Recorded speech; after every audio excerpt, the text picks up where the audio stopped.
Salam, bertemu lagi kita semua. Selamat menikmati video kami. Mohon maaf jika kami ada salah. Semoga kita baik-baik saja. Salam. Sekarang masuk ke video. Asaat Datuk Mudo, tentu saja kemungkinan tidak asing di telinga kita. Terlebih bagi para orang-orang yang pernah mendengarnya. Disebutkan menurut informasi yang beredar bahwa Asaat Datuk Mudo adalah seorang tokoh nasional, politikus, dan pejuang kemerdekaan Indonesia. Beliau dikenal sebagai Presiden Republik Indonesia sementara ketika Soekarno dan Muhammad Hatta ditahan Belanda pada masa agresi militer kedua. Beliau berasal dari Sumatera Barat, dan merupakan tokoh Minangkabau yang memainkan peran penting dalam pergerakan kemerdekaan serta dalam mempertahankan Republik Indonesia. Kemudian menurut informasi yang beredar bahwa Asaat Datuk Mudo menjabat sebagai Presiden Republik Indonesia sementara dari tanggal 19 Desember tahun 1948 hingga tanggal 13 Juli tahun 1949 dalam pemerintahan darurat Republik Indonesia di Bukit Tinggi, Sumatera Barat. Jabatan tersebut diemban setelah Belanda menangkap Presiden Soekarno dan Wakil Presiden Muhammad Hatta dalam agresi militer Belanda II. Selain itu, beliau juga merupakan Ketua Komite Nasional Indonesia Pusat dan pernah menjabat sebagai Menteri Dalam Negeri Republik Indonesia. Beliau aktif memperjuangkan kepentingan nasional, mendukung sistem republik, dan menentang kembalinya bentuk kerajaan atau federalisme bentukan Belanda. Kemudian menurut informasi yang beredar bahwa lahir tahun 1904 di Banuhampu, Agam, Sumatera Barat, meninggal tahun 1976. Menjabat presiden sementara tanggal 19 Desember tahun 1948 sampai tanggal 13 Juli tahun 1949. Aktif dalam pergerakan kemerdekaan sejak era 1920-an hingga 1950-an. Menjadi tokoh penting di PDRI saat agresi militer Belanda kedua. Kemudian menurut informasi yang beredar bahwa tempat asal, Banuhampu, Agam, Sumatera Barat, pusat perjuangan Bukit Tinggi Sumatera Barat tempat berdirinya pemerintahan darurat Republik Indonesia. Aktivitas politik di seluruh Indonesia, terutama di Jakarta, Yogyakarta, dan Sumatera Barat. Pendidikan mendapat pendidikan Barat Hollands Inlandse School sampai dan Sekolah Tinggi Hukum di Batavia.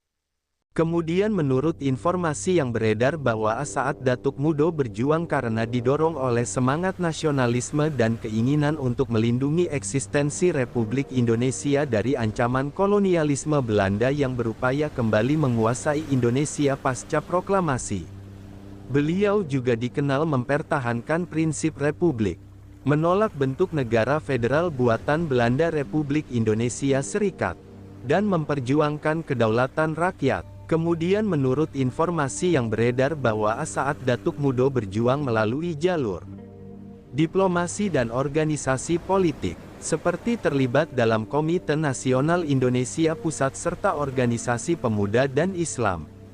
Pemerintahan darurat, dengan memimpin PDRI ketika pemerintahan pusat lumpuh akibat agresi Belanda, menjadi simbol keteguhan dan keberanian rakyat daerah, khususnya dari Minangkabau, dalam mempertahankan Indonesia dari segala bentuk penjajahan. Kritik keras terhadap dominasi etnis Tionghoa dalam perekonomian, yang dikenal sebagai pidato Asaat. Walaupun kontroversial, pidato ini mencerminkan upaya mencari keadilan ekonomi bagi pribumi. Kemudian menurut informasi yang beredar bahwa dari sudut sejarah perjuangan, Asaat adalah salah satu tokoh kunci penyelamat Republik di masa krisis. Dari sudut politik, beliau termasuk pendukung sistem republik murni dan menolak kompromi federal. Dari sudut budaya Minangkabau, beliau adalah representasi dari kaum terpelajar adat yang religius dan progresif. Dari sudut kontroversi, beliau pernah disorot karena sikapnya terhadap dominasi etnis Tionghoa dalam ekonomi, yang oleh sebagian pihak dinilai eksklusif dan diskriminatif. Kemudian menurut informasi yang beredar bahwa hingga saat ini, As-Saad Datuk Mudo belum secara resmi dianugerahi gelar pahlawan nasional. Meskipun banyak kalangan akademisi dan budayawan yang menyatakan beliau sangat layak untuk diberi gelar tersebut.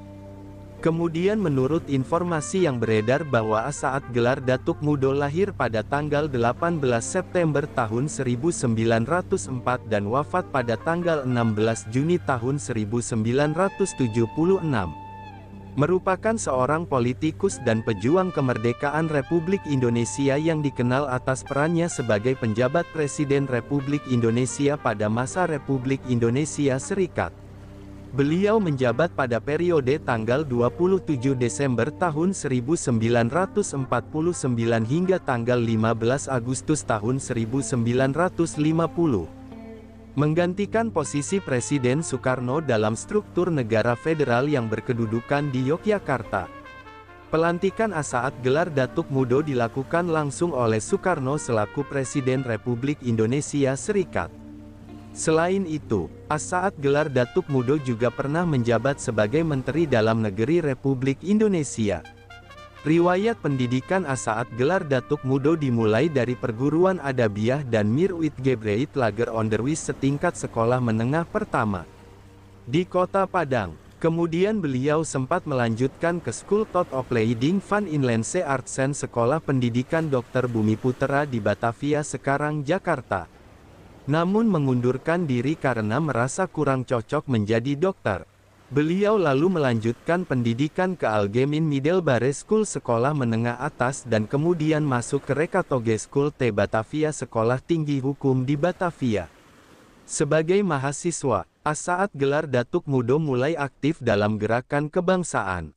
Salah satunya melalui organisasi Jong Sumatranen Bond dan Perhimpunan Pemuda Indonesia. Dalam organisasi ini, beliau menjabat sebagai bendahara komisaris besar saat organisasi tersebut kemudian bergabung menjadi Indonesia Muda. Kiprah politik As-Saad gelar Datuk Mudo semakin menonjol ketika beliau bergabung dengan Partai Indonesia.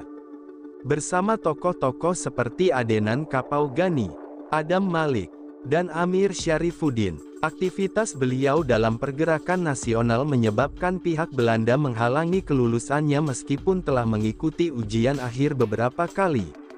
Sebagai bentuk protes, beliau kemudian melanjutkan pendidikan ke Universitas Leiden di Belanda dan berhasil meraih gelar Master in the Rechten Sarjana Hukum. Sekembalinya ke Indonesia pada tahun 1939, As-Saad gelar Datuk Mudo membuka praktik sebagai advokat hingga pendudukan Jepang pada tahun 1942.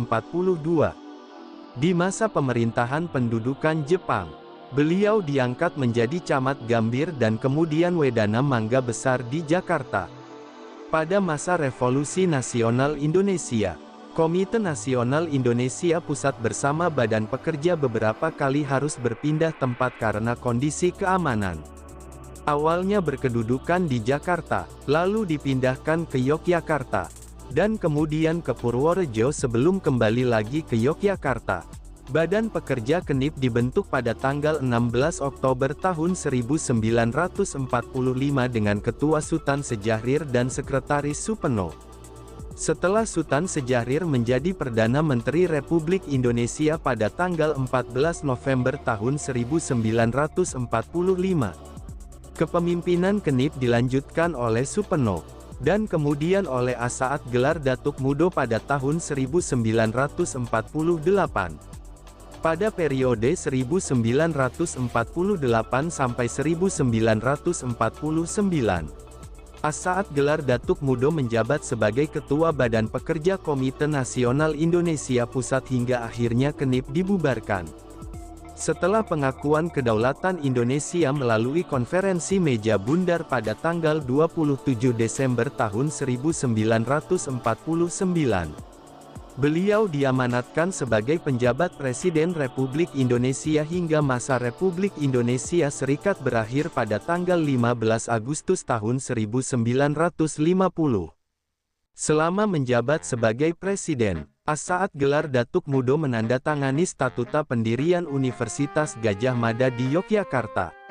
Setelah sistem negara kembali ke bentuk Negara Kesatuan Republik Indonesia, Saat gelar Datuk Mudo menjadi anggota Dewan Perwakilan Rakyat Republik Indonesia dan kemudian menjabat sebagai Menteri Dalam Negeri dalam Kabinet Muhammad Natsir dari bulan September tahun 1950 hingga bulan Maret tahun 1951.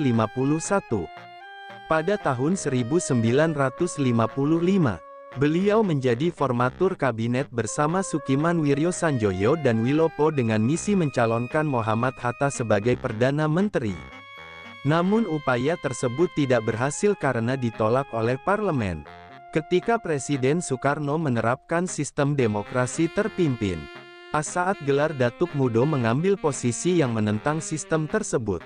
Meskipun tetap menghormati pribadi Soekarno, beliau menolak kebijakan politik yang cenderung berpihak kepada Partai Komunis Indonesia. Merasa terancam, beliau melarikan diri bersama keluarga ke Sumatera dan bergabung dengan Gerakan Pemerintahan Revolusioner Republik Indonesia yang didukung oleh berbagai dewan militer daerah. Akibat keterlibatan tersebut, saat gelar Datuk Mudo sempat hidup dalam pelarian di hutan-hutan Sumatera Barat dan Sumatera Utara. Kondisi fisik beliau memburuk hingga akhirnya tertangkap dan dipenjara selama 4 tahun oleh pemerintahan demokrasi terpimpin. Dari tahun 1962 hingga 1966, beliau dibebaskan setelah rezim Orde Baru berkuasa. Saat gelar Datuk Mudo wafat pada tanggal 16 Juni tahun 1976 di kediaman sederhana di Warung Jati, Jakarta Selatan pada usia 72 tahun. Negara memberikan penghormatan militer atas jasa-jasa beliau sebagai tokoh bangsa. Saat gelar Datuk Mudo menikah dengan Rusiah dari Sungai Puar, Kabupaten Agam, di Rumah Gadang Kapalokoto pada tanggal 12 Juni tahun 1949. Dari pernikahan tersebut, beliau dikaruniai 4 orang anak, yaitu Ras Sulaiman, Aminullah, Lucy Sakura, dan Iqbal. Sumber referensi Google Chrome dan ChatGPT+.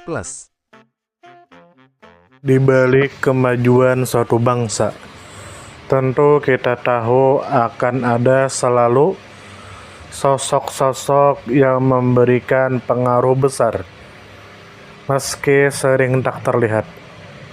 Mereka bukan hanya terkenal karena jabatan, tetapi karena dedikasi dan ketulusan dalam bertindak. Tokoh atau figur seperti itu tentu kita tahu lahir dari berbagai latar belakang. Ada yang berasal dari desa kecil, dan ada pula yang tumbuh di tengah kota yang ramai. Tentu kita tahu bahwa tokoh bukan hanya soal ketenaran. Tokoh adalah tentang peran. Mereka bisa menjadi seorang guru yang sabar mendidik di pelosok negeri, atau seorang warga biasa yang peduli terhadap lingkungan dan konsisten menjaga kebersihan kampungnya. Semoga apa yang kami sampaikan bisa bermanfaat, menambah wawasan, dan jadi motivasi positif untuk kita semua, dan tentunya semoga kita semua selalu diberikan kesehatan, selalu dilancarkan rezeki, selalu dimudahkan segala urusannya. Dan jika Anda mempunyai pertanyaan atau komentar atau saran, langsung saja tulis di kolom komentar. Kami sangat terbuka buat masukan yang membangun supaya kedepannya bisa lebih baik lagi. Jangan lupa like, share, subscribe biar Anda tidak ketinggalan konten-konten seru dan bermanfaat. Tetap semangat, jaga kesehatan, dan terus jadi versi terbaik dari diri Anda. Sampai berjumpa di video selanjutnya. Salam hangat dari kami semua, dan selamat beraktivitas. Jika ada salah kata atau penyampaian yang kurang pas, itu murni kami pribadi yang salah. Terima kasih banyak, mohon maaf yang sebesar-besarnya. Semoga kita dan orang tua kita masuk surga. Amin. Salam damai.